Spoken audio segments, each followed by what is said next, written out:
굿모닝. 11월 9일 화가가 작품을 그려가듯 말씀으로 하루를 그려가는 화요일 아침입니다. 오늘의 말씀은 사사기 4장 11절에서 24절까지입니다. 먼저 말씀을 읽겠습니다. 모세의 장인 호밥의 자손 중 겐 사람 헤벨이 떠나 게데스에 가까운 사하나님 상수리나무 곁에 이르러 장막을 쳤더라. 아비노함의 아들 바락이 다볼산에 오른 것을 사람들이 시스라에게 알림해 시스라가 모든 병거 곧 철병거 900대와 자기와 함께 있는 모든 백성을 하롯셋 학고임에서부터 기손강으로 모은지라. 드보라가 바락에게 이르되 일어나라. 이는 여호와께서 시스라를 내 손에 넘겨주신 날이라. 여호와께서 너의 앞서 나아가지 아니하시느냐 하는지라. 이에 바락이 10,000명을 거느리고 다볼산에서 내려가니 여호와께서 바락 앞에서 시스라와 그의 모든 병거와 그의 온 군대를 칼날로 혼란에 빠지게 하심에 시스라가 병거에서 내려 걸어서 도망한지라. 바락이 그의 병거들과 군대를 추격하여 하롯셋 학고임에 이르니 시스라의 온 군대가 다 칼에 엎드러졌고 한 사람도 남은 자가 없었더라. 시스라가 걸어서 도망하여 겐 사람 헤벨의 아내 야엘의 장막에 이르렀으니 이는 하솔 왕 야빈과 겐 사람 헤벨의 집 사이에는 화평이 있음이라. 야엘이 나가 시스라를 영접하며 그에게 말하되 나의 주여 들어오소서. 내게로 들어오시고 두려워하지 마소서 하매 그가 그 장막에 들어가니 야엘이 이불로 그를 덮으니라. 시스라가 그에게 말하되 청하노니 내게 물을 조금 마시게 하라. 내가 목이 마르다 하매 우유 부대를 열어 그에게 마시게 하고 그를 덮으니 그가 또 이르되 장막문에 섰다가 만일 사람이 와서 내게 묻기를 여기 어떤 사람이 있느냐 하거든 너는 없다 하라 하고 그가 깊이 잠드니 헤벨의 아내 야엘이 장막 말뚝을 가지고 손에 방망이를 들고 그에게로 가만히 가서 말뚝을 그의 관자놀이에 박음에 말뚝이 꿰뚫고 땅에 박히니 그가 기절하여 죽으니라. 바락이 시스라를 추격할 때에 야엘이 나가서 그를 맞아 그에게 이르되 오라 내가 찾는 그 사람을 내가 내게 보이리라 하매 바락이 그에게 들어가 보니 시스라가 엎드러져 죽었고 말뚝이 그의 관자놀이에 박혔더라. 이와 같이 이날에 하나님이 가나안 왕 야빈을 이스라엘 자손 앞에 굴복하게 하신지라. 이스라엘 자손의 손이 가나안 왕 야빈을 점점 더 눌러서 마침내 가나안 왕 야빈을 진멸하였더라. 아멘. 하나님의 일에서 누가 진정으로 하나님이 주시는 영광을 얻는지를 보면 하나님께서는 어떤 식으로 일을 하시고 누구를 자신의 일꾼으로 부르시는지를 알 수 있습니다. 그 영광이 얼마나 세속의 가치와 다른지를 알 때 우리는 하나님이 영광 받으시는 일에 참여할 수 있습니다. 말씀을 보면 전쟁이 시작되고 전투의 모든 과정에서 하나님의 함께하심과 능력이 나타납니다. 시스라는 바락이 다볼산에 올라왔다는 정보를 보고받습니다. 그는 철병거 900대와 군사들을 기손강으로 소집합니다.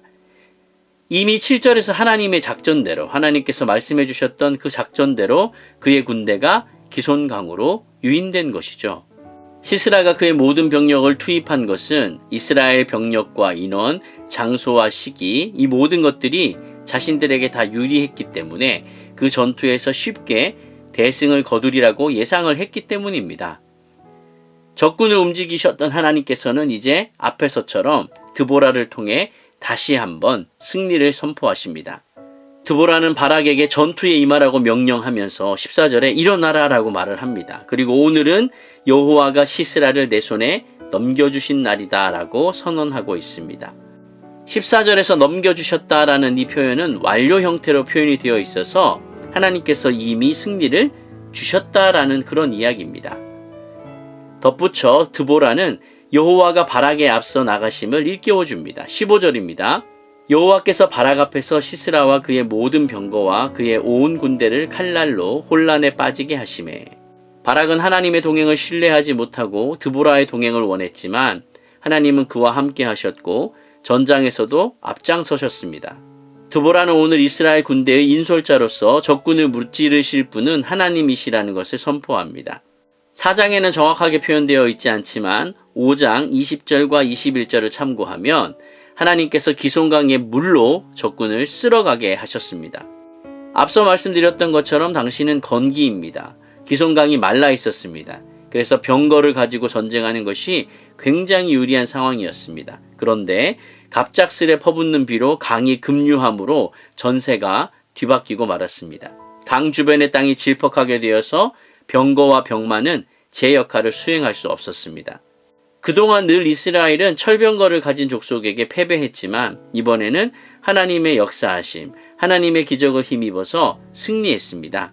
전세가 기울자 시스라는 자신이 타고 있던 병거마저 버리고 주랭랑을 치고 말았습니다. 그러나 이 사실을 모르고 있던 바락은 남은 병거와 군대를 쫓아 시스라의 고향이었던 하로셋까지 추격하게 됩니다. 마침내 시스라의 군대는 전멸하고 말았습니다. 이제 시스라만 남았습니다. 처음에 하나님의 전략, 즉 건기였는데 기손강에서 싸우라고 하셨던 그 말씀. 강바닥이 말라버린 그 기손강에서 시스라의 철병거 900대와 이스라엘의 10,000명의 군대가 맞서게 되는 것이죠. 넓은 평지에서 철전차 900대와 보병의 싸움은 그 결과는 여러분 불보듯 뻔합니다. 그러나 전력의 차이는 전혀 의미가 없습니다. 왜냐하면 그날은 하나님께서 시스라를 바락의 손에 넘겨주기로 하신 날이기 때문에 그렇죠. 그 후로부터 시스라가 했던 일은 도망하는 것뿐밖에 없었고 바락이 했던 일은 패잔병들을 쫓는 것뿐이었습니다. 전쟁은 바락이 한 것이 아니라 하나님이 앞서가셔서 이미 끝내셨습니다. 바락은 마무리하고 전리품을 수거하는 것밖에 할 일이 없었습니다. 더 중요하고 영광스러운 일은 더 믿음이 큰 사람에게 맡겨야 합니다. 지위나 자리가 아니라 믿음이 우선이라는 말씀입니다. 도망길에 올랐던 시스라는 헤벨의 아내 야엘의 장막으로 숨었습니다. 그러나 뜻하지 않게 야엘의 손에 죽음을 맞이하게 됩니다. 헤벨은 동족인 겐 족속과 멀리 떨어져 살았지만 이스라엘의 압제자였던 야빈과는 그래도 평화로운 관계를 맺고 있었습니다. 그래서 시스라는 헤벨의 거주지에서 몸을 숨기면 안전할 것이라고 생각을 했던 것이죠. 야엘은 걸어서 도망하고 있었던 시스라를 영접합니다. 그가 들어와 쉬도록 안심시킵니다. 야엘의 친절한 말과 배려에 시스라는 장막 안으로 들어갔고 야엘은 이불을 덮어주었습니다. 도망치느라 지친 그가 물을 청하자 야엘은 물 대신 우유를 마시게 하여 갈증과 배고픔을 사라지게 하고 다시 이불을 덮어주었습니다.